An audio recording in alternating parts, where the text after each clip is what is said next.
Hello, hello. Welcome everyone to the fourth episode of this season of the Brainiac podcast. This is the podcast of the University of Toronto chapter of the Concussion Legacy Foundation. I am your host, Melissa Biscardi. I'm a registered nurse, concussion clinician, and PhD student at the Acquired Brain Injury Lab at the University of Toronto. And today I am joined by my friend and colleague, Dr. Brig-ee-ta. And we have such a good, exciting episode lined up for you. But before we dig into that, I just want to give a little shout out to our sponsors. Our sponsor is HeadCheck Health, and HeadCheck Health bridges the gap in concussion care through powerful, simple technology. And organizations such as the Canadian Football League, Trek Factory Racing, the Canadian Junior Hockey League, and Volleyball Canada rely on HeadCheck Health to improve communication and optimize care. So definitely visit headcheckhealth.com for more information. So now, welcome, Brigetta. Brig-ee-ta. So we have a little bit of a long history. We met 3 or 4 years ago. We have done a few lives together. And now this, I think, is our first podcast together. And I'm super, super excited. So you seem to be moving farther and farther away from me. When I first connected with you, you were in Ottawa. And then I want to say moved to Newfoundland. And then now you're in Stockholm. And you are a naturopathic doctor and a paramedic. And then you moved to Stockholm to open a concussion clinic. So you're definitely passionate about brain health and concussion care. So why don't you tell us a little bit more about your practice? And then we can get into, well, I don't blame you for leaving Canada, but what sort of, what was the final inspiration for the move? And then we can just keep edging forward in our amazing plan for this podcast. Thank you. It's such a pleasure to do this with you again. It's always so much fun, and it's it's just amazing to always catch up with you and to nerd out. I think that's the best part, is just getting to nerd out with you. As you mentioned, I'm a naturopathic doctor by training, and I was a paramedic for 10 years. So a lot of my work really stemmed from seeing the gap between the two, right? So as a paramedic, I would see these head injuries and the lack of really acute care from the emergency side, other than ruling out the red flags. Then patients were just like left to figure it out on their own. And then they're trying to figure out like, okay, who, what, where. And as a naturopathic student at the time, I was learning so much about what we can do for brain injury patients and how to support them as well. And then getting into the circle of the concussion community and amazing clinicians such as yourself, you're like, holy smokes, there's so many people doing amazing work already, right? So just adding to the work that you do. And I moved all the way over here to Stockholm, Sweden, and I miss my concussion community, because I find that's the hardest piece here. Is in Canada and the US, there's been so much awareness over the last couple of years around concussions, and so whether they're being recognized earlier or at least trained professionals are being sought out, such as yourself. The beauty of it is, I have a referral network. It's like when I need a manual practitioner or a physio, or an osteo, and someone who's amazing with like the visual rehab, it's like, go see Melissa or go see this person. And I do more of that metabolic piece as a naturopathic doctor. And here, there's kind of nobody. So it's really interesting. I was going to say, because I'm wondering if when you were here, you experienced this, because I will have people contact me from kind of, I want to say, all over Europe, and even had one young lady from Germany come to Canada for rehab, and she had sort of hopped around the different countries close to her, right?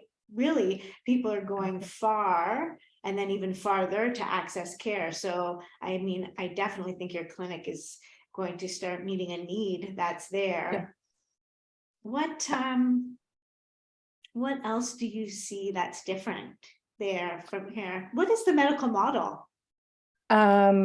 So that's, I mean, that's always a thing to figure out when you move to a new city, new country, right? It's like, okay, tell me what your medical model is like. And Yes. having been Do directly you in it have as a one? parent, do you have one? And some culture shock around like what it actually is. So having been a paramedic, you very intimately see it and you're like, oh, okay, this is exactly what it's like. You know, you get welcomed into people's homes, into hospitals, into medical offices, all kinds of places. And obviously having so many clinicians as mentors and friends, you kind of really get to understand so much of it, right? In both sides of it. And here you're like, okay, someone tell me what like this, speaking to some of my post-concussion patients, you know, and they're like, yeah, there's some sort of stuff, but really I think the struggle is much the same as Canada, where they might have some clinics, but they're not really doing anything as far as concussion specific, or it's not up to date. I think that's the biggest thing. The biggest culture shock for me actually was like, do people have family doctors? They're like, not really. Oh, And I was like, interesting. whoa. I'm like, do you go for yearly checkups or anything? They're like, no, not really. So that was a really, really big, I think, culture shock to me. And it's not so much, you know, there's multiple people you can maintain your health with. But I think the biggest thing is there's no one to really continue that or to have that kind of track record. Right. So it's not like you have a family doctor and they're like, oh, I've known you for however many years. And now this is definitely something that's off. Right. You have a clinician that can see, oh, yeah, this has changed. Whereas if you don't have a consistent provider, they're like, well, I don't know what you were like a year ago before your concussion. So how do we know? How do we associate these two things? Right. So that's just been an interesting piece. And I think a lot of the education that's been done, like you mentioned, back in Canada, and the clinicians such as yourself, who's really done a lot of like education and awareness.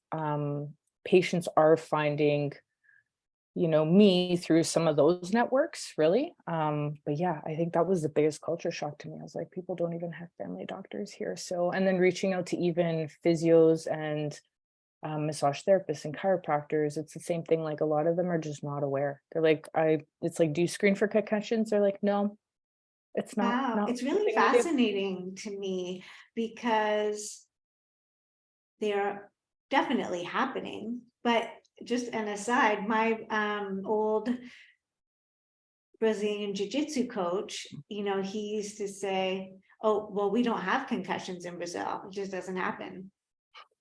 Right. So, but obviously they do. They do. Yeah. So it's just an awareness piece, or which is unfortunate because a concussion, the symptoms are really non-specific often. So if you're not looking for it, if there isn't awareness, then certainly people can be lost in the system, which definitely still happens in Canada, but I want to say not as much.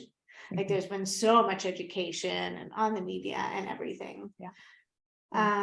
So your clinic, are you working as an independent practitioner?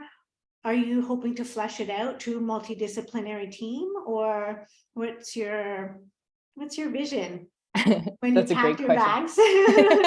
Like, follow Yeah, your dream. that's pretty much what happened. Yeah, so I'm an independent clinician working on my own, and really it's kind of been trying to figure out, you know, who do I have that I can collaborate with? And so there are people like neurooptometrists. So some of my patients actually have come as a cross referral from them. Amazing. Yeah, which is really, really great. So that's the one piece, you know, going from naturopathic doctor to having a neurooptometrist, you're like, okay, this is one piece that's absolutely amazing to have. Um, so yeah, I'm an independent clinician basically, and hoping to grow. And the other piece is, you know, how do we raise that awareness that's happened in Canada? Because I think I want to say maybe it was Rowan's Law that really changed a lot of things, especially in Ontario. Like I remember even coaching figure skating and we had to do training on concussions, right? Which, of course, it does happen in figure skating, but they're fewer and far between than more high impact sports. So it was just very interesting to see how everything shifted. And, you know, even reaching out to some of the soccer coaches here, I'm like, do you guys get trained in concussion, like recognition or what to do? And they're like, nope. And so, Wow. yeah, which is once again, just another thing where you're like, okay, how do we, you know, like I think coming from Canada, you can definitely see like, okay, this is what we've done in Canada to really raise that awareness and to to get people into rehab sooner. So it's like you can see the pieces, and of course, like there's always glitches in implementing everything. But there's kind of a model that's already been done. So you're like, can we do some more education and awareness piece around this? Because they're really, like you said, like they're happening. It's just, I don't know if the blinders are on or what's happening, right? And people don't even know. What an opportunity for impact, though, right? It So is that's pretty exciting.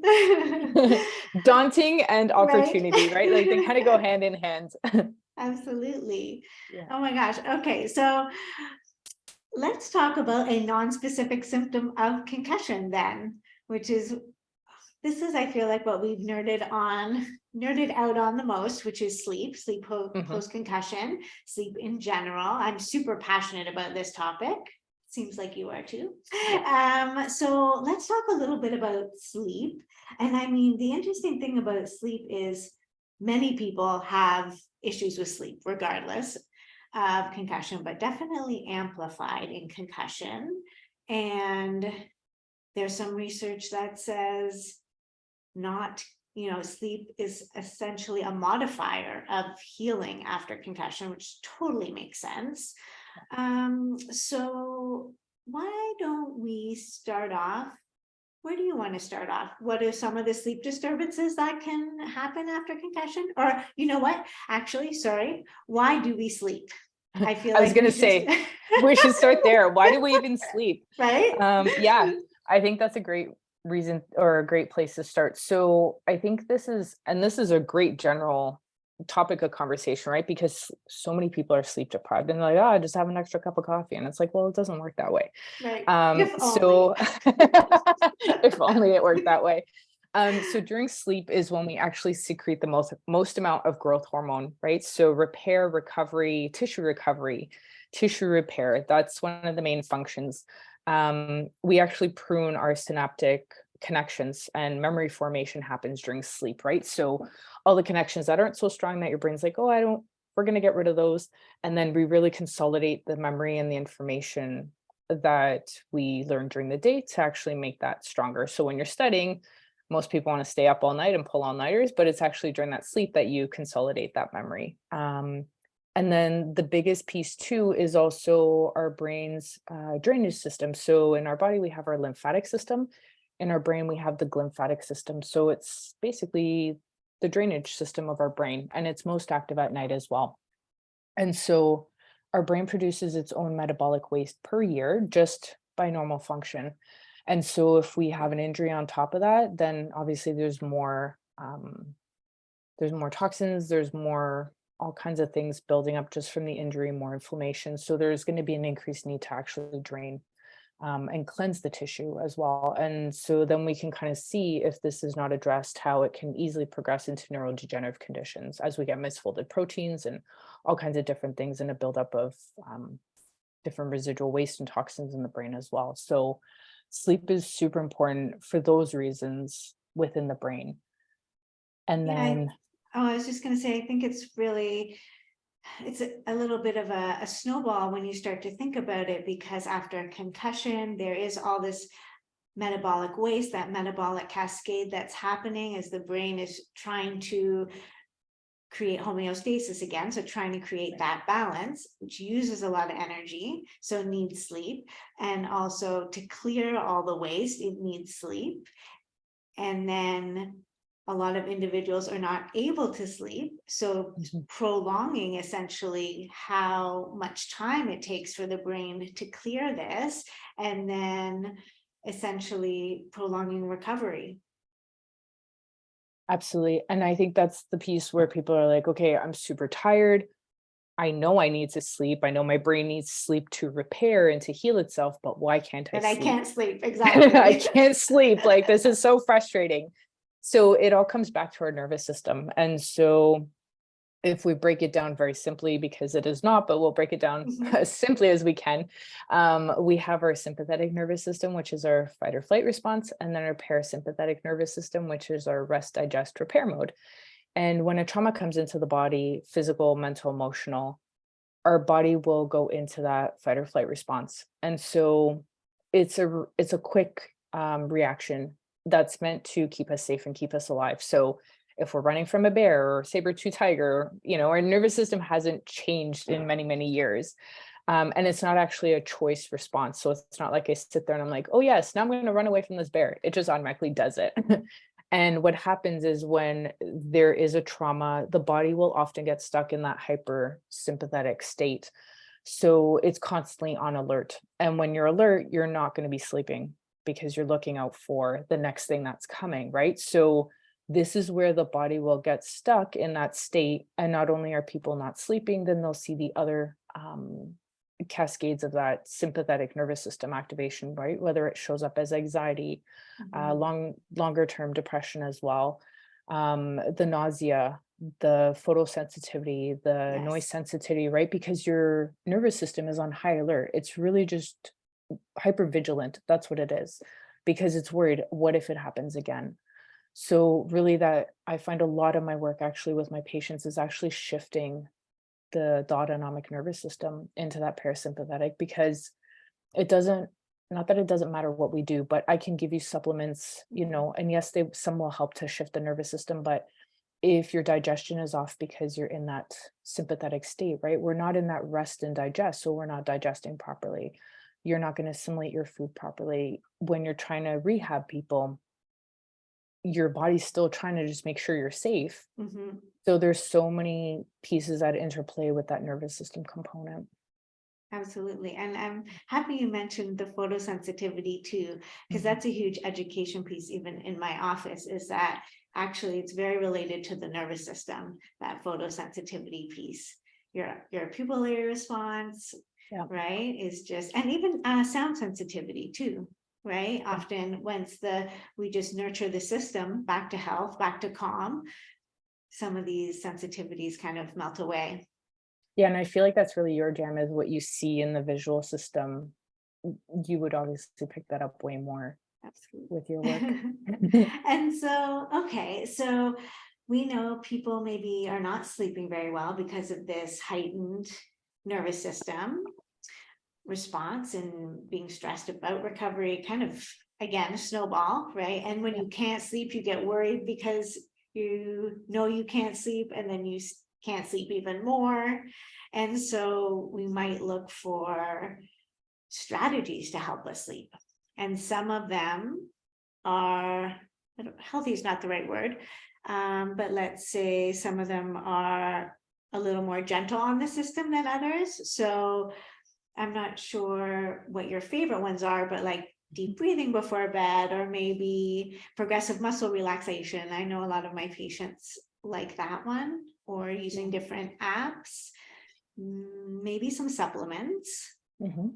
What are your more natural favorites, would you say? It's a great question. There's so many. So going over sleep hygiene as a whole, and I'm pretty sure you do this already. It sounds like in your practice as well, but we'll obviously do it. And then there's so much to talk about it too. So we'll discuss it. So mornings, so sleep hygiene, everyone's like, oh yes, it's about what I do before I go to sleep.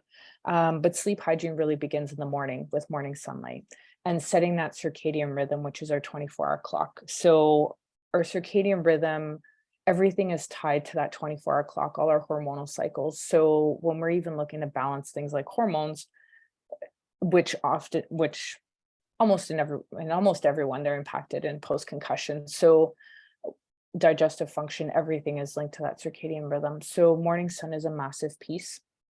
Being mindful of caffeine and caffeine intake. People don't realize the half-life of caffeine is about 5 to 6 hours, but it can take up to 10 hours to leave your system, right? So if you're having that afternoon coffee, that could still be, if you're having it 2 p.m. for some people, that could be like midnight or 2 a.m. if they're slower metabolizers and you're wondering why you can't get to sleep.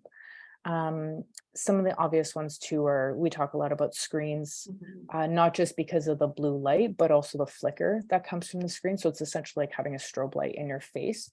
And then really just using light. And this was a learning one too for me, because the sun sets so early here. So the sun is setting by like, you about that essentially. Yeah. So I was actually struggling with it a little bit because the sun in the like near the solstice, it would set by like 2:30 in the afternoon. So you almost felt like you had 2 days, and you're like, how do you not mess with your circadian rhythm when you need to turn on the lights? Because like, we can't just go to sleep at, I mean, we want to, but we can't just go to sleep at 2:30 in the afternoon. Wow. So what time does the sun come up when it's going down at 2:30?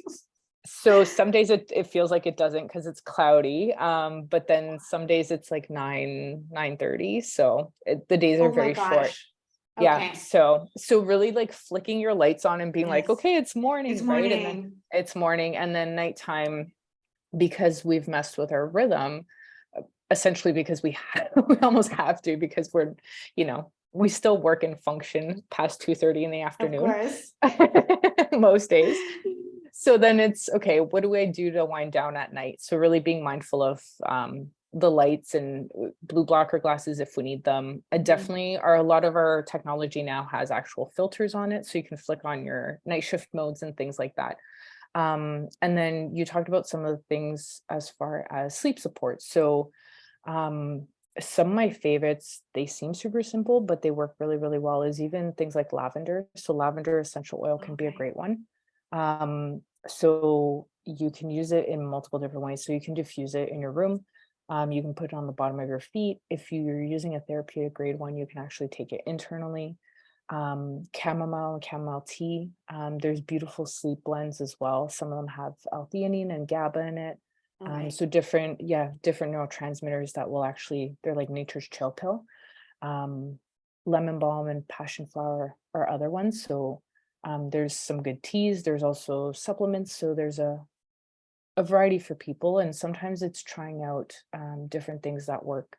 And sometimes it's also figuring out, is there a cortisol piece that we need to help manage as well, right? So yeah, and that's why it's great to collaborate with a naturopathic doctor who can do the testing and see where there might be blind spots, essentially, in terms of why you're not falling asleep. Right. Yeah, because I feel like melatonin is everyone's kind of go-to, and while it's important, right, and it's also neuroprotective and a neuroanti-inflammatory, so it has so many benefits, which is also why it's increased while we sleep. A lot of people are like, oh, I've taken melatonin and it doesn't work per se, but it's not a sleep pill, right? It's a darkness signal, and the signal, we should be helping our body already create that signal. Right. So we can support it.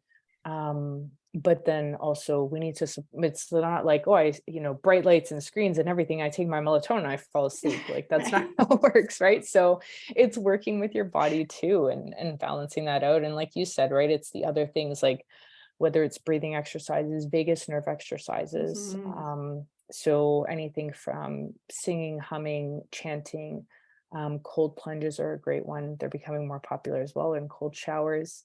Abdominal massages to actually innervate the diaphragm, right? So, and to actually massage the vagus nerve where it innervates the diaphragm. Yeah, so there's a lot of different options. So many options. Right. Now, sometimes, and this is how I became so passionate about sleep, is people will choose over-the-counter sleep aids that come under a variety of names, and often a sleep aid and an antihistamine will be the same over-the-counter medication, just branded differently. Right. And my personal experience with these medications, because I have a long history of sleep issues, was that I started to lose my memory. And then lo and behold, there is some research that these medications can have a negative effect on memory, maybe even be linked to Alzheimer's, etc. So we know there's a lot of research on this. And so let's talk a little bit about that, because a lot of when patients come into my office, like I'm pretty opinionated on this, and just really, because of my personal experience, and encourage them to think about what that medication might be doing to their brain. I've even seen differences. I'm not sure if you have, but when patients have been on these types of medications, would basically interfere with your acetylcholine, right? Like your memory producing transmitter. What is so there are the different brand names. What is it called? Demethyl. What is that chemical I'm referring to? Diphenhydramine. Yes, Diphenhydramine. Sorry. that's Yes, right. And diphenhydramine. Yeah. we'll put it in the show notes, but if you Yep. Google that, you will see that there are a number of, I think every single sleep aid actually includes this chemical. So yes, personal experience with my patients and in the research is that it can interfere with memory. And why I think this is so fascinating too, is because people will experience, or at least subjectively, that their memory is impaired after concussion. So again, just this like cornucopia of overlapping symptoms and experiences. So yes, so I wanted to talk a little bit about the sleep aids, and there are different. There's the first generation ones, which I was using, which appear to be the most harmful. I'll just say which one I was taking, which was Sleep Ease was the name. But then there are some second and third generation ones. So maybe if you want to speak to this and your thoughts and experiences with that. Yeah, I think it's actually beautiful that you share your own personal experience, because I think so many people can relate to this too, right? And having both the clinician side and then the research, it gives people so much information to basically weigh the pros and cons on. But you're absolutely right. So how these work is they actually block the cholinergic, has anticholinergic effects. So they block the choline, and choline, acetylcholine, is responsible for memory formation. So when you start to block it, then obviously the very thing that's needed to actually make or to help with memory formation is not happening, right? So you're blocking that whole cascade.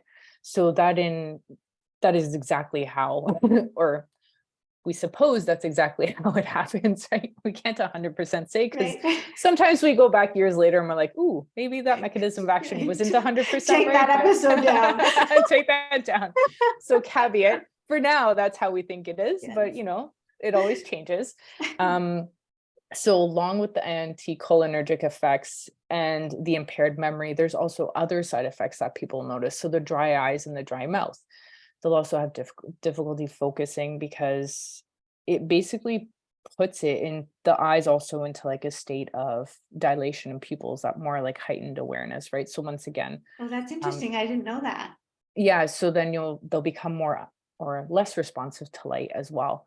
So then, and this is an important piece, like you were mentioning, right? It's important to tease out, is this a medication side effect, or is this because of the concussion? Because the last thing, we're always taught as naturopathic doctors, okay, we definitely don't want to supplement like the side effects of a medication Oh with, my gosh, right? right? Like, because then you just end up with this like pile of stuff that you're taking, and you're like, what's what and who's who. So figuring out what's the side effect, what's actually more root cause. And that's an important piece as well. And then when you're looking at things like stomach motility, that can also lead to constipation. So then we're getting gut issues, and the gut and the brain are intimately connected, physically through the vagus nerve, but then also the enteric nervous system, right? So there's so many pieces as well. It can also produce tachycardia. So once again, a lot of people will get more of those like palpitations, anxiety, they'll feel that. And the first generation antihistamines, they will cross the blood-brain barrier. So they go through, but I remember you reached out to me once and you're like, hey, I have a patient who's taking a second generation antihistamine. And we were discussing it. And the other important piece to remember here is when there's a head injury, there's a breakdown of the blood-brain barrier. So really, most molecules, even if they're small, will probably still get through. So you're still going to see a lot of those side effects that maybe in a not concussed patient with an intact blood-brain barrier wouldn't pose as much of an impact or have as many side effects. But when you have that leaky blood-brain barrier, you're going to see more of those symptoms. And yeah, so some of those symptoms will actually be the eyes, so you can get like blurred vision, or just the pupils will be less responsive to light.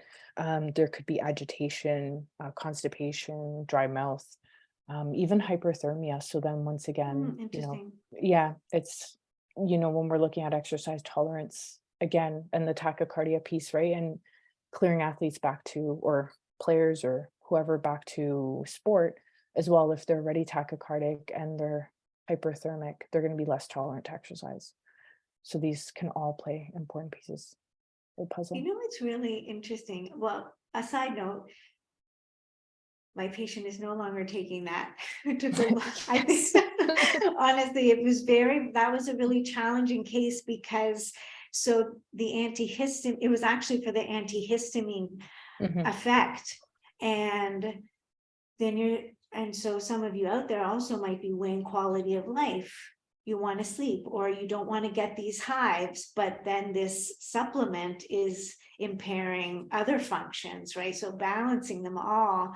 But in terms of the memory piece, we sleep so that we can form memories. But then if we're taking this supplement, it's actually not allowing us to form memories. So just like really doing a thorough history, I guess, from a clinician side of view, and then really asking questions from a patient side of view, even if you think something is over the counter and quote unquote safe or harmless, right? Everything has an effect and potentially has an interaction, or if you're recovering from a concussion or anything else, your body is a little bit more vulnerable. So we want to make sure everything we do is as safe as possible.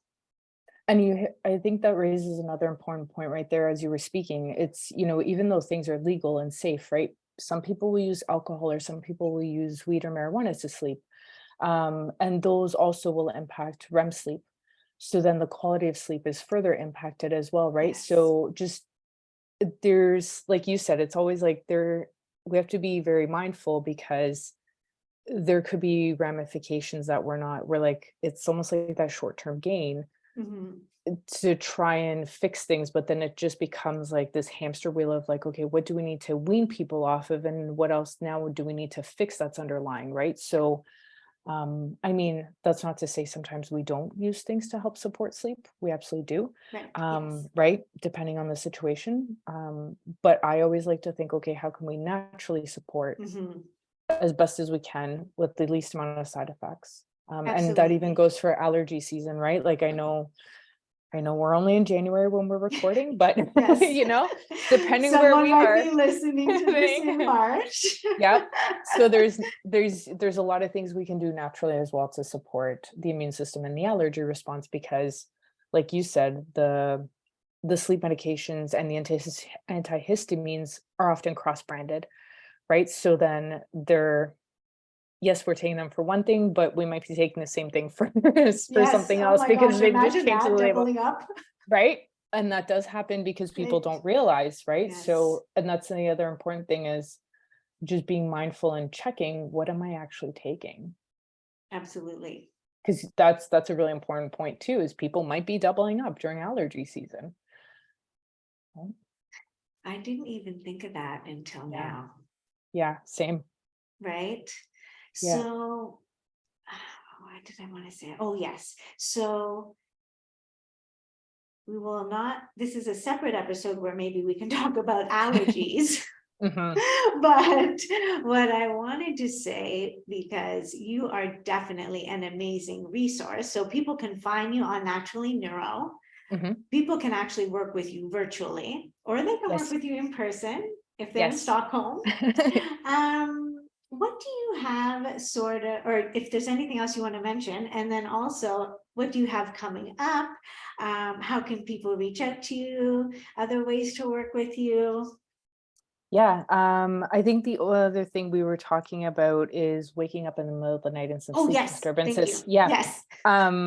So we'll just touch on that briefly, because that also happens for some patients where they feel like they're like, oh, I can get to sleep, and then like I wake up at 1 o'clock in the morning or 3 o'clock in the morning, and I just can't, like I'm wide awake and I can't get back to sleep, and that's also super frustrating for people. So that can often be a blood sugar drop in the middle of the night. So when our blood sugar drops, what will happen is cortisol, our stress hormone, will increase to release the sugar from our stores.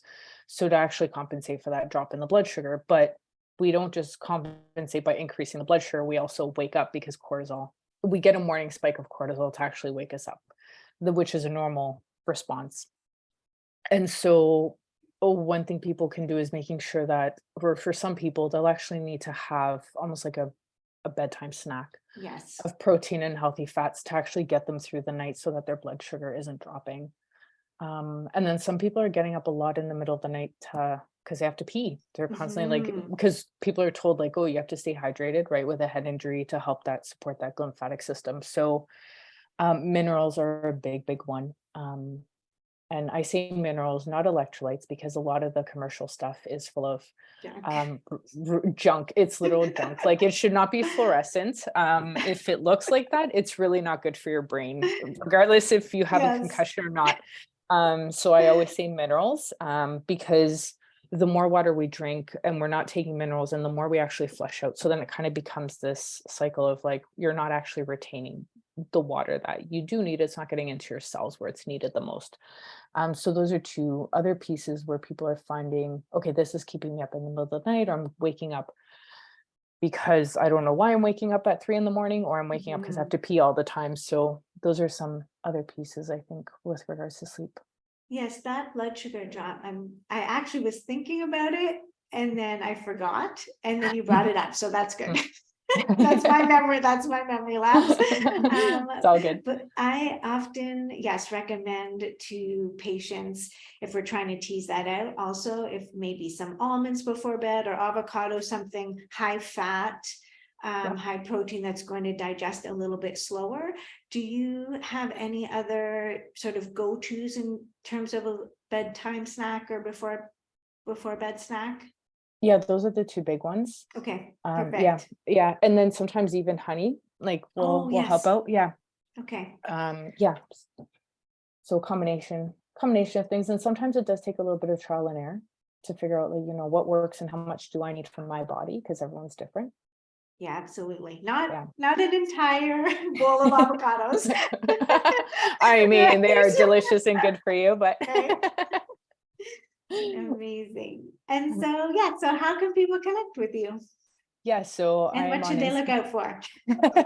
yeah, so I'm on Instagram at naturally_neural, and my website is drbrig-ee-ta.com.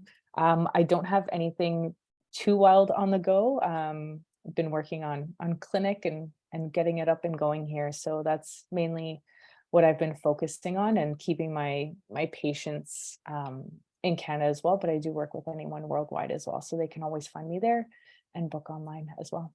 Amazing. Well, I'll definitely put that in the show notes, Thank and you. we'll Thank be you. sharing this near and far. So hopefully people connect with you, and we definitely need a follow-up episode, and Absolutely.